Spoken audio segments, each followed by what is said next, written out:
And it's a very, very, very warm welcome to everybody who's joining us here on this very, very, very special Asian Americans for Democracy webinar event. Thank goodness for technology. And I know that the scientists who we're going to have as guests today can all attest to the brilliance and the efficiency and the helpfulness that this brilliant technology can afford us. We are so very, very proud. We're so honored and very, very humbled to have four world-renowned scientists, including two Nobel Laureate winners, who are working together in conjunction, in community with all of us at Asian Americans for Democracy to prevent another Trump presidency because of the literal danger that he poses to science, these experts' areas of expertise and focus and dedication and commitment to their profession, to their communities, to our nation, and to this world. I'd like to welcome every single one of you who are joining us today for this webinar. My name is Tamlyn Tomita. I am serving as chair of CAPA21/AA4D, otherwise known as Asian Americans for Democracy. And as we take a few minutes for people to come on in and register or join, please go to the chat room at the bottom of your screen, and please tell us who you are and where you hail from. If you have missed our two previous AA4D Power Hour Zoom events, the webinars featuring AA4D's Swing State, the 7 Swing State grantees, please check out the recordings that are up on our website and in the chat now. Thank you so very much, Leah Shigemura, for putting that information up in the chat room. And if y'all have friends who would like to join us for our webinar, please ask them to link on right now, or you can simply copy the link and send the link to them at your leisure, or you could send it to them now so they can hop on when we're on live. It is my true pleasure to introduce one of our first scientists today. Just met her just a few minutes ago while we were talking about the excitement of the debate that we all witnessed between Vice President Kamala Harris and the former President Donald Trump, and how literally, in my opinion, she spanked his ass. But I just like to say, because I can say that, I'm sure that the scientists here have much more intelligent ways, articulate ways to say that, but I'm of the streets. But it is my joy and privilege to introduce to all of you Dr. Andrea Liu, Hepburn Professor of Physics and Director of the Center for Soft and Living Matter at the University of Pennsylvania, one of our critical swing states. Dr. Liu, or Andrea, is a member of the Committee for Human Rights of the National Academies of Science, Engineering, and Medicine, and is a counselor of the National Academy of Sciences. Andrea is also the chief architect. She is the putter together of this Zoom event and is the originator of this webinar. And she is serving as my Zoom co-host tonight, but she is the true leader of this group of super special, awesome individuals that you're going to be hearing from tonight. So I swing it on to you, Dr. Andrea Liu. Thanks so much, Tamlyn. And thank you and welcome to all of you for joining us today. We have 4 amazing speakers. But before we start, just let me explain why I helped organize this event. Basically, I've never cared more about the outcome of an election than this time. And I really feel I have to go all out to help Harris and Walz defeat Trump and Vance. As an academic and a scientist, I've devoted my life as a theoretical physicist to trying to glimpse the truth underlying facts. Trump tramples on facts and truth nearly every time he opens his mouth. As an Asian American woman, I have carried a personal alarm for my safety since the pandemic. After Trump's China virus and Kung flu, attacks on Asians surged to by as much as 3,200% in New York City. As the daughter of immigrants who first fled communism in China and then left a dictatorship in Taiwan to come to the US, I grew up understanding how lucky I was to be born an American and to live in a free and open democracy, and Trump would destroy that. As the mother of two daughters, I care deeply about reproductive freedom, and Trump has made it dangerous for now for them to live in many states. Finally, as a person living on this planet, I tell you, I'm terrified of climate change. Trump would press the accelerator on our descent towards a burning world. I don't even know where to start. This election is just the most consequential one I've ever seen.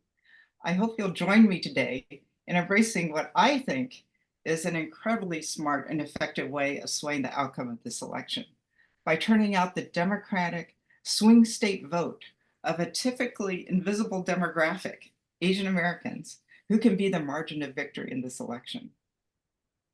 So before I introduce the first speaker, I should just say that we can't see you, right? So please use the reaction emojis to let us know how we're doing. And if you have shout outs, comments, or questions for our speakers, just enter them into the chat in the Zoom. Okay, so let me now introduce our first speaker, Gang Chen. So Gang is from MIT.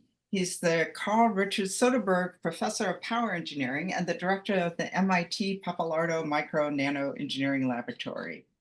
He's a member of the National Academy of Engineering and the National Academy of Sciences. And very exciting, he recently discovered the best semiconductor material that's ever been found. So in January 2020, in the last days of the Trump administration, Gang was arrested under Trump's China initiative on baseless charges. For example, he was charged with accepting $19 million and failing to disclose it on his grant application and to the IRS. But the money actually went to MIT, not to Gang personally. And the funding agency didn't even request disclosure at the time. So it took a year, a pretty hellish year, but charges were eventually dropped during the Biden administration in the interest of justice. So Gang, thanks so much for joining us today. Could you please tell us why you think it's so important for Trump to lose this election? Thank you, Andrea. It's really my great honor to be here to speak in. I'm voting for Kamala Harris because she represents a more hopeful future for our country. The contrasts between Harris and Trump were shown clearly at this Tuesday's debate between Harris and Trump. I could not find much truth from what Trump said. As a scientist, it's alarming to hear Trump's anti-science rhetorics, from denial of climate change to his reckless handling of COVID-19.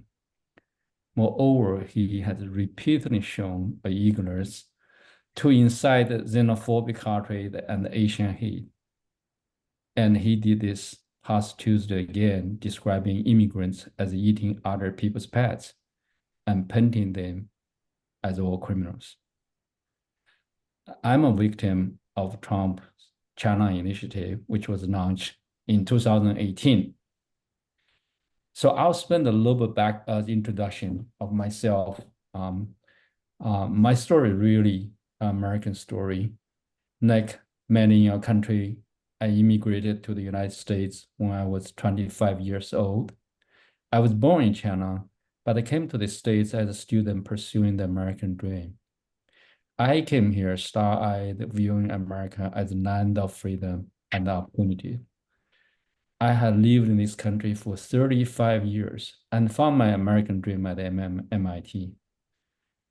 My research group and our collaborators had invented best semiconductor, as Andrea already mentioned, and most heat-conductive plastics, and discovered that light can evaporate water without heat. I supervise over 100 PhD students and postdocs. Many of them are professors at top universities such as the MIT, Berkeley, Caltech. Some started at less successful companies, and some are working in US government labs and industries.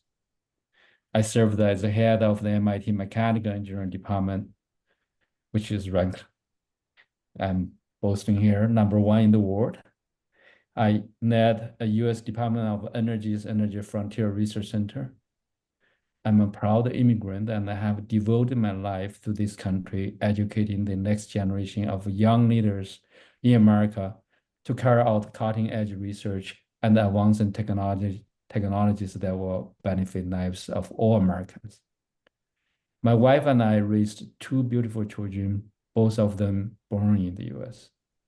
I would never have imagined, despite decades of contributing to this country, now everybody see me as American, and that my dream would turn into a nightmare. My American dream was shattered by Trump's China initiative. I still vividly recall the morning that my life came crumbling down. Early in the morning of January 14, 2021, less than a week to go before Trump's presidency, I was making my coffee while my wife was resting peacefully when suddenly more than 10 federal agents stormed into my home. They woke up my wife and my daughter from their sleep, handcuffed me in front of them, and put me in prison. I still remember when the FBI agents handcuffed me and dragged me away. I wanted to call out to my wife, but I was too scared to speak. You see, I normally speak Chinese with my wife, but I didn't dare to speak Chinese. The then U.S. Attorney Andrea in Massachusetts District, who was a core member of the China Initiative 5-member steering committee, rushed my indictment just to have an eye-catching news conference before he was to leave office with Trump. During the news conference on the day of my arrest, he questioned my loyalty to the U.S. The accusations against me were both unjust and unfounded. I was criminalized for normal scientific and academic activities, such as supervising students, writing recommendation letters, co-authoring papers. The accusations against me were so ridiculous that my MIT colleagues, Professor Yuo Feng, called a faculty meeting the next day after my arrest. The meeting opened with a quote at the Senate hearing in 1954, during which Mr. Walsh asked Senator McCarthy, "Have you no sense of decency, sir?" Over 200 MIT faculty professors signed the open letter, which is over 20% of MIT faculty, that ended with a rallying cry, "We are all Chen," which started a national movement. After a year living in hell, DOJ dropped all charges against me in January 2022. The then new U.S. attorney in Massachusetts District, Ms. Rachel Rollins, told me that DOJ did not allow her to apologize in the name of the government, that she extended her personal apology to me. The end of the China initiative followed months later. In February, DOJ announced it was terminated the China initiative. But that damage has been done to my family. My family still lives in constant fear. I'm no longer the same person as I was before. Believe it or not, even my credit card was canceled numerous times. Even now, I don't have a credit card, even after my case was dropped. I'm still often woken up by my wife's cry in her dreams, even last night, as she remembers the police shouting beside her bed the morning I was arrested. Every time I cross the US border, I'm scared of being stopped, since many of my colleagues and students are harassed by US border agents. I no longer seek government funding. I have completely stopped my previous research. Well, the personal harm is immense.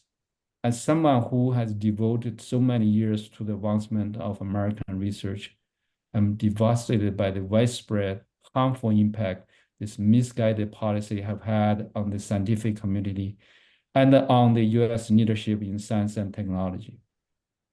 There are so many stories of researchers being investigated, their research funding stopped, and they had forced out of the country.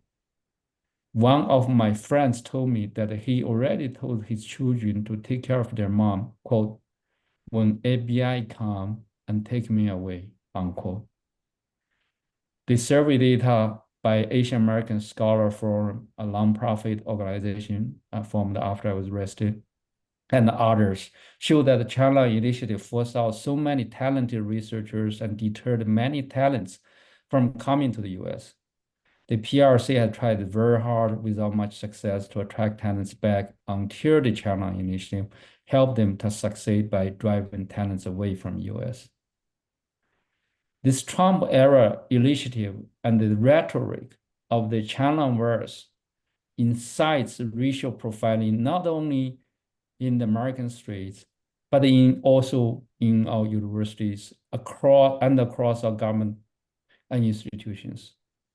Unfortunately, Republican-controlled House is pushing to relaunch the China Initiative. Yesterday, House passed a bill, HR 1398, which essentially restarts China Initiative. For example, it forced the DOJ to, let me quote this, develop an enforcement strategy concerning non-traditional collectors, including researchers in labs, universities, and defense industry base that are being used to transfer technology to the contrary to the United States interest. FBI Director Christopher Wray, appointed by Trump, said China spies on US by grains of science. Chinese immigrants brings this science back to China and rebuild the beach. All Chinese living in US are this called grain of science, referred by Christopher Wray and the House bill as non-traditional collectors. I went to the Congress this past Tuesday, working with the CAPAC chair, Judy Chu, and other representatives, aiming to defeat the bill. I was joined by Professor Amin Hu, Professor Franklin Tao, and his wife, Peng Hong. Both Amin and Franklin were charged under China Initiative and were acquitted. Franklin fought 5 years, spent over $2.3 million, and still over $1 million in debt. Yet on Wednesday, Republican-dominated House passed the bill. However, the fight is not over, and we will take this to the Senate. You can imagine if Trump becomes president, how easy it would be to relaunch such discriminatory policies.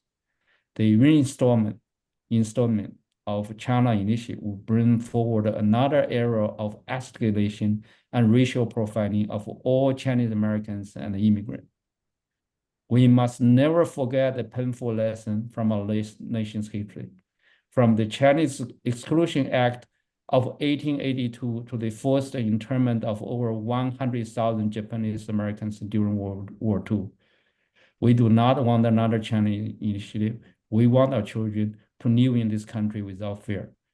President Biden's administration terminated the China Initiative, invited us to White House and listened to our concerns. With Harris as president, one can anticipate that she will be even more receptive to our concerns. Because of this, we must vote for Kamala Harris as the next president of the United States. Thank you. Thank you so much, Kang. Thank you. I must say, I was born in the US. I've never even set foot in China. And every time I submit a grant proposal or turn in an annual report, I am really stressed out just because I speak out on this issue. So I can't even imagine what it is like for you. And, so thank you. Thank you. Okay, so well, next I'm really delighted to welcome Professor Randy Schekman from the University of California, Berkeley, the Department of Molecular and Cell Biology. Randy is the recipient of the Nobel Prize in Physiology or Medicine in 2013 for vesicle trafficking in cells. I can't resist. I have to say a little bit. Cells are little tiny bags called, cells transport little tiny bags called vesicles that contain molecular cargo. And Randy discovered the key genes that control how cells transport vesicles to get them where they need to go. Randy, I have to admit that at 11 o'clock last night, I was reading your papers. They were really cool. And finally I realized, wait a minute, what am I doing? I had to go to bed. But, you know, these do really cool stuff on how cells actually manage to sort, proteins and RNA into the vesicles. Anyway, I should get out of the way. And thank you for joining us. And ask you, so why do you think it's so important to defeat Trump? Thank you, Andrea. I'd like to broaden the discussion, though this is focused on Asians and Asian Americans.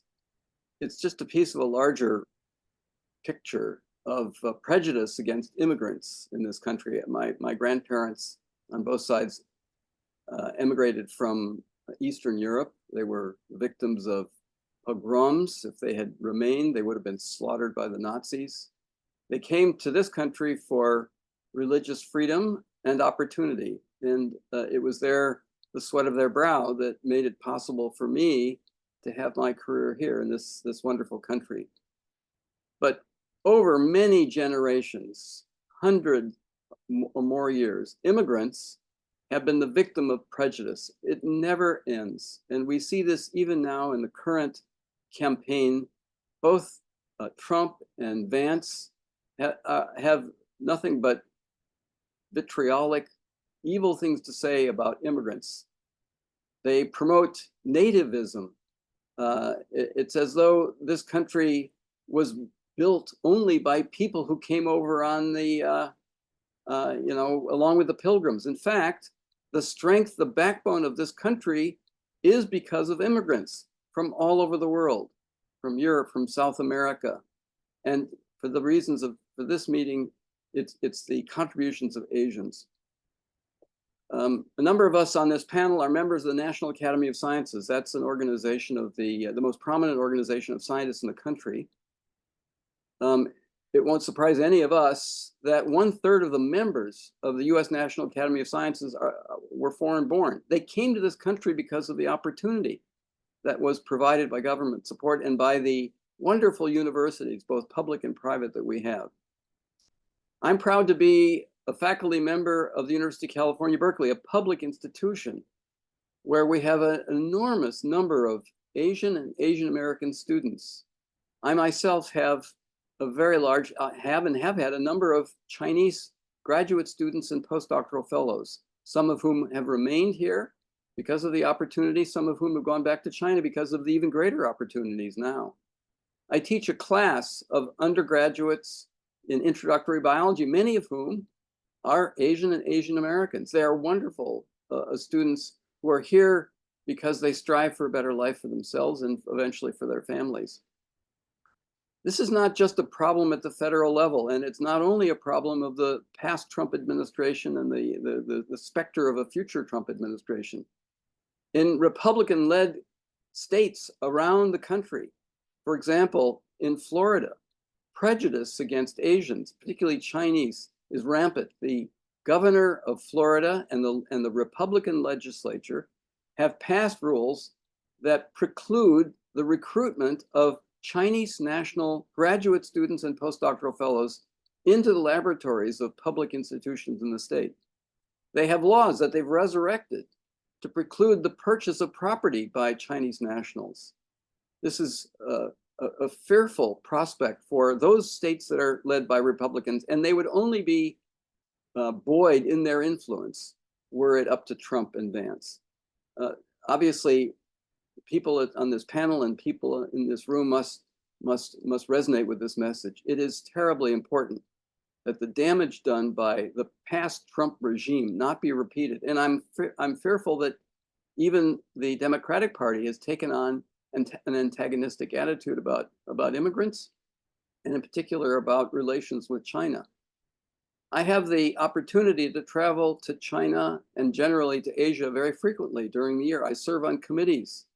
I've given seminars. I have former students and fellows in China. I am a basic scientist. Everything I do is published. I don't conduct any research in secret.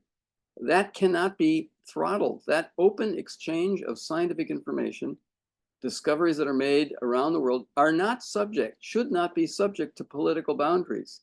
The advance of health and technology depends upon the brilliant minds of all the citizens of the world. And for this reason, it is terribly important that we stand shoulder to shoulder to endorse Harris and that administration in opposition to the Trump administration. It can be obvious to all of us that this would get much worse were he returned to office. Thanks so much, Randy. That was absolutely right. This is not just an issue for Asian Americans. This is really an issue for all of us, and affects all of us. Thank you very much. So our next speaker is Steve Chu. He is the William R. Keenan Jr. Professor of Physics and Professor of Molecular and Cellular Physiology at Stanford University.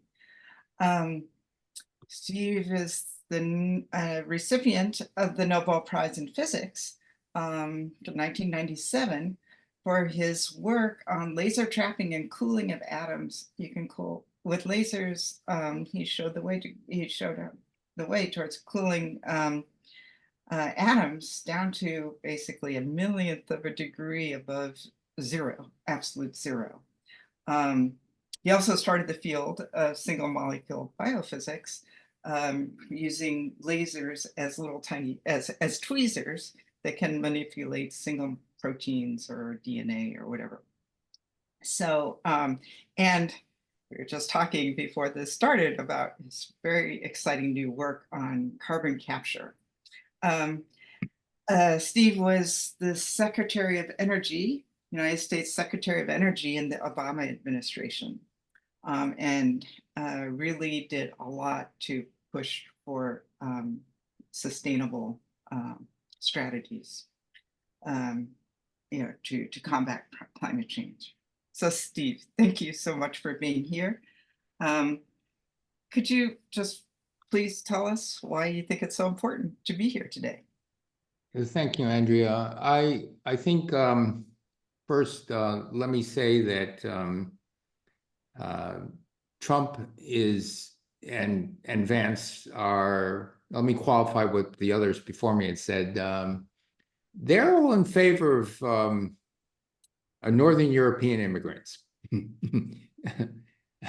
But if you're not Caucasian, there is a very, very deep mistrust that runs deeply in everything Trump has said while he was president, before he was president, and after he was president. And so it's been said before about,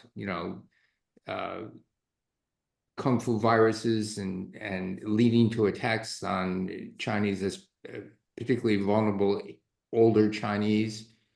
These things go way back, and it's very, very scary to me that this person could become president again, because it was during his administration that we saw this huge, as you pointed out, Andrea, this huge uptick in violence against Asians.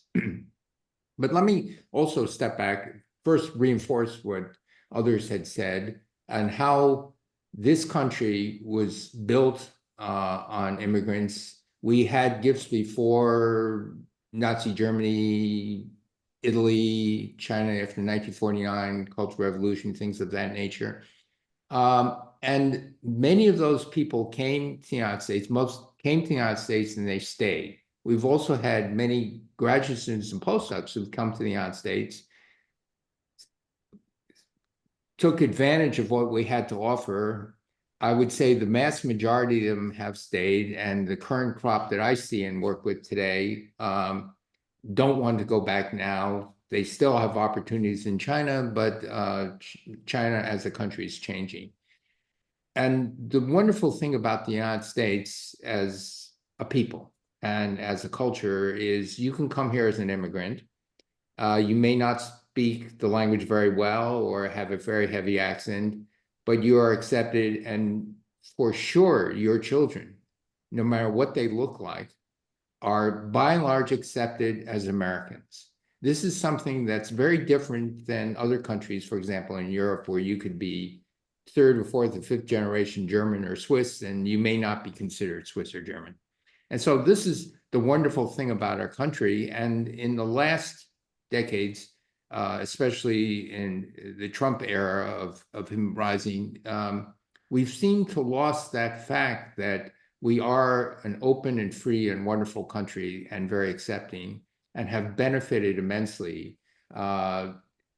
If you consider, Randy mentioned the number of people who are in the National Academy of Science, Engineering, Medicine, disproportionate number.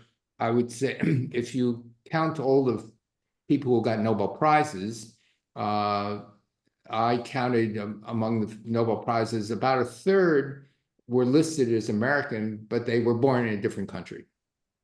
And yet they came here and flourished here, and their children stayed. And if you count the second generation, like me, my parents came to the United States to go to graduate school at MIT during World War II, but could not go back after the Communist Revolution. And so they raised the family here. And so if you count them, it's an amazing thing, not only for science and education, but also in business. If you think of all the people who've contributed to businesses, Andy Grove and Sergey Brin of Google and Jerry Yang of Yahoo, Jen Swang of NVIDIA, and so on and so forth. It's an enormous contribution. And then we entered in this era of the so-called China Initiative, which thought that, oh, China is beginning to steal secrets from Americans. Now, let me try to unpackage that. There are military secrets that everybody tries to steal from everywhere. Yes, China tries to steal them, and so do we from China, and so on. Then there's industrial secrets that goes on all the time. But academia, as Randy pointed out, we do unclassified work. It's openly published. Everything we do is openly published. It reaches the literature. And so what is there to really steal? And so we get, as academics, we get a tremendous pressure to disengage from China especially, and say, no, you're not allowed to even go to conferences there if you're a member of the Department of Energy, National Labs, things of that nature. And so this whole idea of destroying the open communication in science, which everybody benefits, is an anathema to all of us who are in academia and science. But there's some deeper issues involved. I mean, if I think of Asian families, whether you're from South Asia, East Asia, or whatever, there is a deep respect and a reverence for education, for scholarship, and for higher education. And then what we see is now, no, these are elite people. They can discount what science has to say. In the COVID times, Trump was discounting how effective the COVID vaccines were, that face masks don't really work, and it endangered and probably cost a lot of lives during that time. Now he's saying, well, climate's maybe changing, but is it really due to humans? I'm going to drill our way out into economic prosperity. And again, just ignoring the decades of science that have said, no, this is real, that the climate is changing, and that humans have a lot to do with it. In fact, the lion's share of what to do with it. There's also the question of international order. He's fundamentally an isolationist. And so if you care about stability, for example, in Asia, he was saying, well, Taiwan doesn't really pay its bills, so I'm not really sure we're going to defend Taiwan. There's, South Seas incidents with the Philippines. There's all sorts of things. South Korea and Japan are getting increasingly nervous about whether the United States will be there for them, and thinking now South Korea is beginning to talk about developing a nuclear program. He's deeply called into question NATO, and the four-star general who's in charge of the NATO forces visited Stanford and Hoover Institute and was talking about this, and it's the people in NATO, the generals, are terrified because this whole idea that this, well, you know, why should we help defend Ukraine? What's the point of this is very, very scary to me. Now, you might think as voters, well, this doesn't really have to do with me. I care about my security at home. I don't care about what's happening internationally. But this world order of things and that the United States was helpful, and in fact, not only helpful, was key in establishing this world order, is something which I do not want us to say, no, this is it. We're going to retreat back to our own borders and then let whatever set of autocrats do whatever they want. Now, in this whole idea of education really falls deeply in what's going on. If we turned off our borders, especially to Chinese students, which are about 1/3 of the graduate students in STEM fields, we will be turning off a lot of what made American science and engineering great in the past.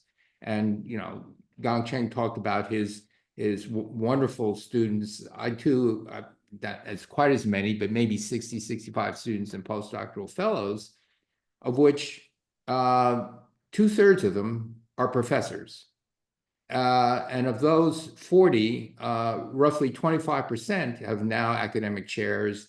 They're getting in National Academies of Science and other things. And so why do we want to stop this? Why do we want to stop these very talented people from coming to the United States, getting an education here, staying here, building their families here, and adding to what made America a very special place? Let me just end by saying how much leadership matters. When I was a young child, in 1957, I was born in 1948. In 1957, the Soviet Union launched a satellite called Sputnik, and it really shook up the United States. So it was clear at that time that the Soviet Union was ahead of us in space technology. And a month later, President of the United States, President Eisenhower, responded with a major speech. But he did not talk about, I'm going to spend a lot of money and time on war. He said, and I'm going to quote him, he said, according to my scientific friends, one of our greatest and most glaring deficiencies is the failure of us in this country to give high priority enough to scientific education and the place of science in our national life. One great future danger is no amount of money or resources currently devoted to it can fully meet. Education requires time, incentive, and skilled teachers. They believe a second critical need is that of giving higher priority, both public and private, to basic research. That was leadership. And he took the long view and said, what is going to make America great and keep America at the forefront is invest in ourselves, invest in our intellectual, heritage. And it was then that all these science programs started in the 1950s and trained a new corps of US scientists and engineers. And I was a young child and benefited from all those programs. The way to respond to any industrial threat of China or any other country is to invest in ourselves, invest in our universities, our schools, our public schools, our private schools, and our research. And yes, we can beat them in that way. And not to just say, no, we're going to batten down the hatches, we're going to close our borders, and we're not going to talk to people anymore. And so I will leave you with that this is a very important crossroad in the future of our country. Thank you. Thank you so much, Steve. That was great, and especially nice to have this reminder that there was a time when the Republican Party wasn't insane. So thank you. Okay, so let me now turn things over to the people who inspired me to do this event. It's my pleasure to reintroduce my co-host, actress and activist Tamlyn Tomita, who can currently be seen and heard on multiple Netflix series. So write these down: Ultraman Rising, Avatar, The Last Airbender, Dead Boy Detectives, and Blue-Eyed Samurai, and Apple TV's Monarch, Legacy of Monsters. In fact, she was just yesterday flew back from Australia from that last from I think the Monsters one. So that she's very busy, clearly. So she's also, on top of that, chair of the CAPA21 Political Action Committee. So Tamlyn, what's at stake in this election, and why is supporting CAPA21 and AA4D so important? Oh my God, thank you so very much, Dr. Andrea, Dr. Gong, Dr. Randy, and Dr. Stephen, for your very, very human words, speaking as human beings who are also renowned scientists and leaders in our scientific community. It has moved me so much to hear from you, your personal stories, and how it still resonates throughout this country, how important it is to look at each other as individuals and not stereotype or prejudice as an entire group of persons. This is what it means to be very, very inclusive, to be diverse, and to recognize the equality of each of our individuals and each of our communities, and to listen to their stories, as well as celebrate all the contributions and their achievements in their selected fields. So thank you so very much. As chair of CAPA21, it is a real brief history. Since March of this year, CAPA21, which is founded in 1987 by the renowned Dale Manami, also in conjunction and partnership with Mei Li Tom and Ginger Liu, with the administrative superhuman skills of Keith Kamisugi. It is an organization of mostly Asian American volunteers who are retired or close to retirement, but then this ad hoc group known as Asian Americans for Democracy, who came out of Asian Americans Against Trump in 2020, said, hey, can we get together and partner up and just make sure that we defeat Trump come 2024? And we said, yes. And so here we are on September the 12th to do this webinar, and having the community that are overlooked sometimes. It's like we have a group of AA-NHPI scientists, intellectuals, the smarties, as we say in our neighborhood, to speak on behalf of what it means to vote for not only Kamala Harris, not only for Tim Walz, but up and down that ballot. Vote Democratic, vote blue. Make sure we have a blue wave coming in strong on November 5th. And so AA4D's, Asian Americans for Democracy's mission is to support the Asian American, Native Hawaiian, Pacific Islander communities in our 7 swing states, their voter mobilization organizations, which are mainly 501c4. So that means partisan, that means clearly, emphatically democratic, who are working to mobilize sometimes overseen AA-NHPI communities and neighborhoods, especially in those key swing states. Besides the field operations, AA4D also funds creation of video ads and display ads in several Asian languages to reach those voters. And in the spring and summer, AA4D has already distributed over $500,000, $550,000 that we raise via your generosity to these 10 organizations. And we are also investing another $130,000 to these partners this week, because we're so energized by not only the gracious stepping down of President Biden to give to Vice President Harris the mantle, the torch, the energy to make sure that the Democratic Party leads our country in a way forward. We are also, as AA4D CAPA21, supplanting those organizations by donating $130,000 this week. We fund these groups because they're year-round voter mobilization groups. Their education and community building solidifies their reputation as our messengers and as social justice fighters. They are the trusted ones who can deliver the vote to those communities in Pennsylvania, Michigan, Wisconsin, Minnesota, Nevada, Arizona, Georgia, and North Carolina to vote for Harris Walz, and down the ballot, vote blue. We thank each and every one of you voters, you donors who are here with us today. And we could not do this work without your seed money, without your energy, and without your help.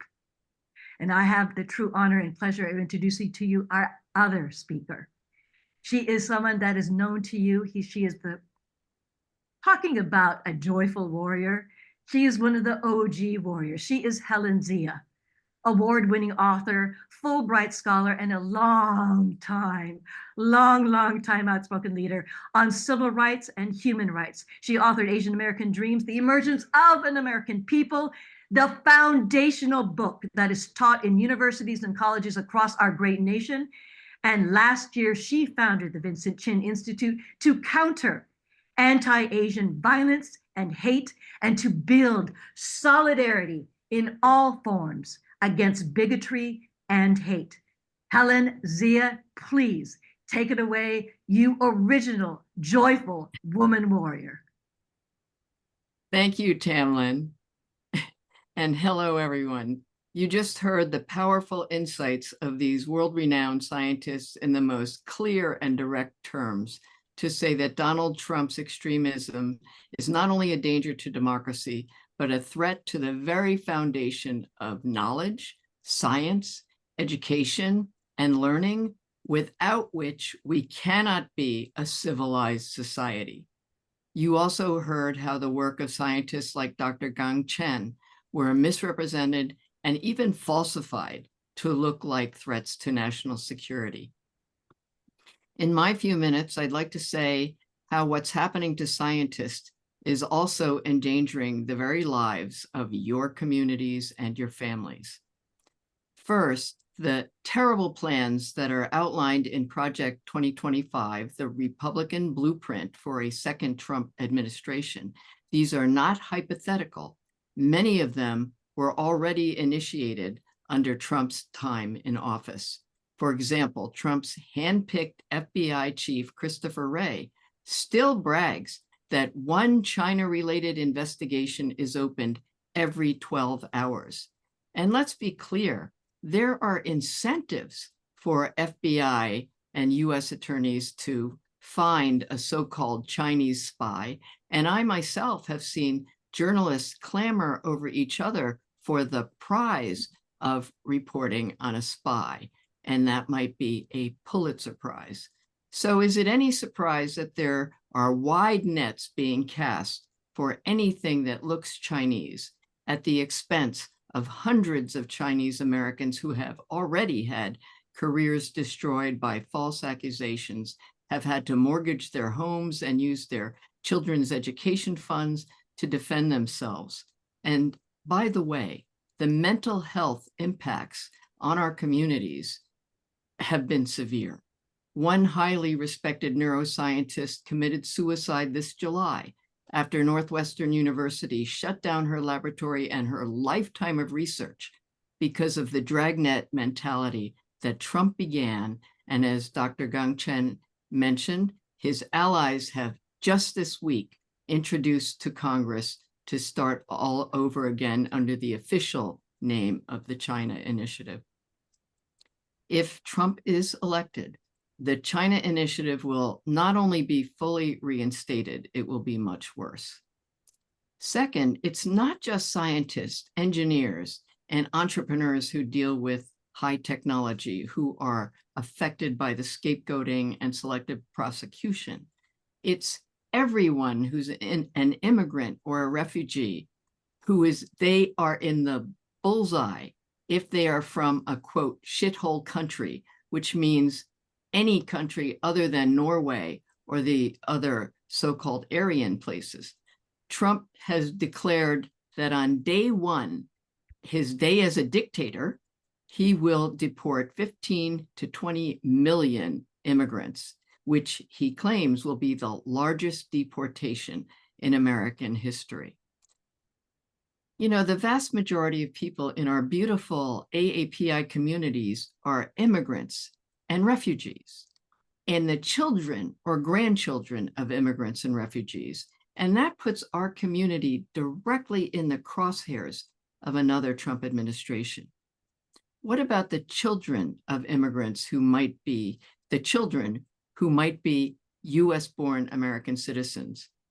Who can forget how Trump tore thousands of children, including babies and toddlers, away from their parents and put them in warehouses with cement floors, in chain link cages with only mylar sheets to warm them and no one to comfort them through the trauma that they were going through. This nightmare already happened before, and we cannot let it happen again.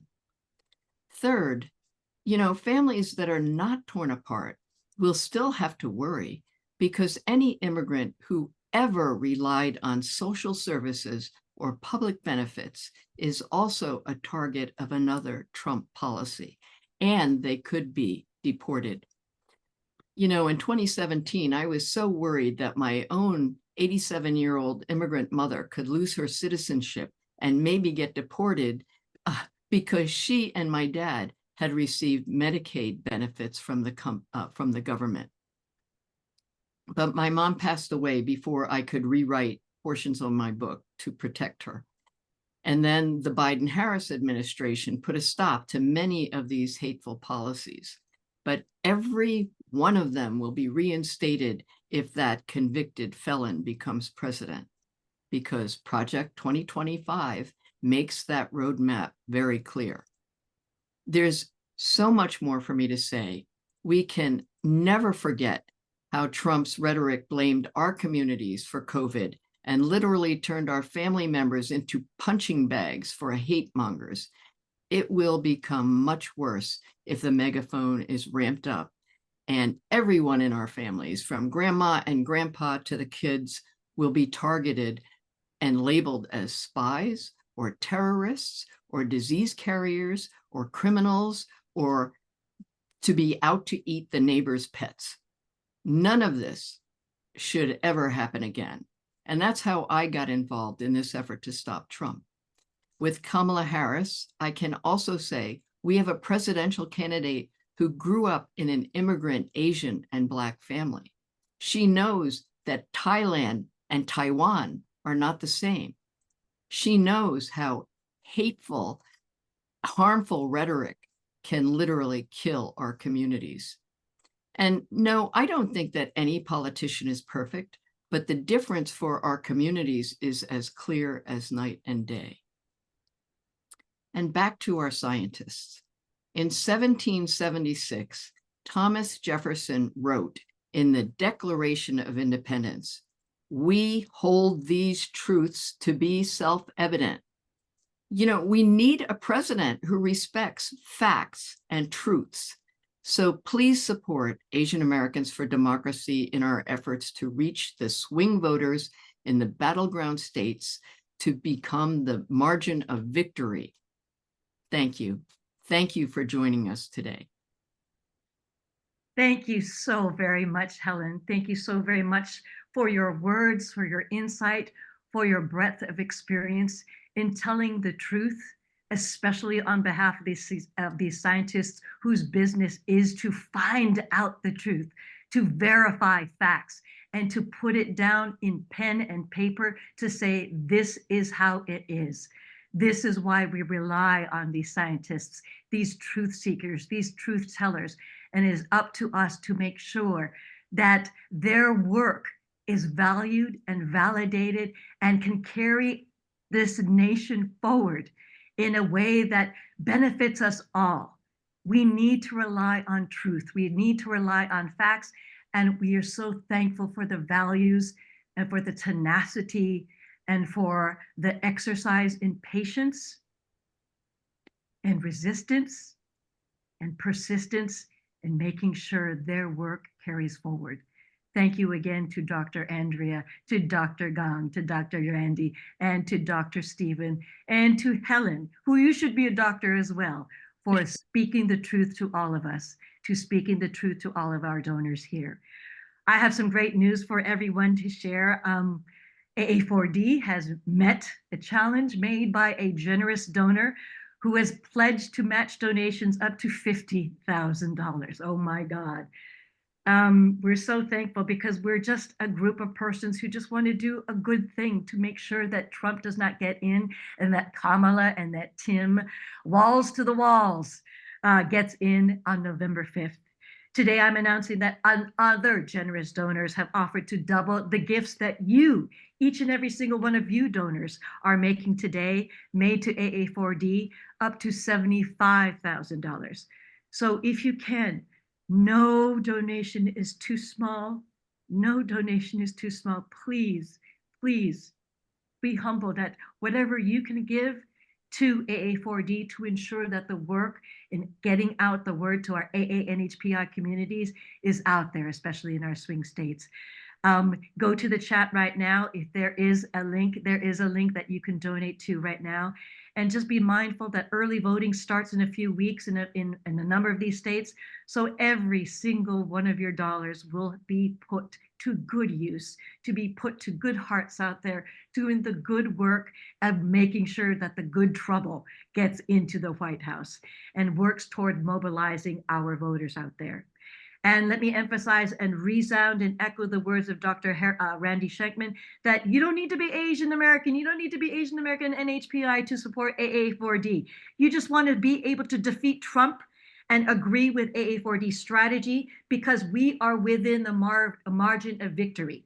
And this is what we find is to be the most effective and efficient way to do so, by targeting and focusing and being narrow-minded like scientists, by getting our AA NHPI communities, especially in those battleground states, to vote, to make sure their voices are heard, because they can make the difference, because we are within those margins of victory.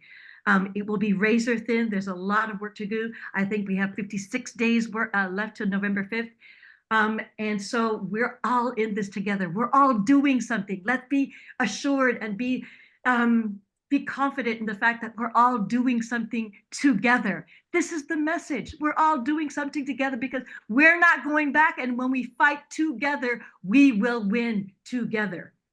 So on October the 10th, if you enjoyed this Power Hour, AA4D is sponsoring another one with Asian American creatives, writers, and actors, one of my industry fellows, all of them who support democracy, Harris Walls, and down the ballot, because we got to make sure that HR 1398 and HR 9456 do not pass the Senate. So to ensure, we got to make sure we multiply the House members. We got to defend our Senate. We got to be a blue wall. White House, Congress, Senate, we got to make sure that we get our people in who see our vision of a more inclusive, a more truthful, a more factually based community made up of AA NHPIs.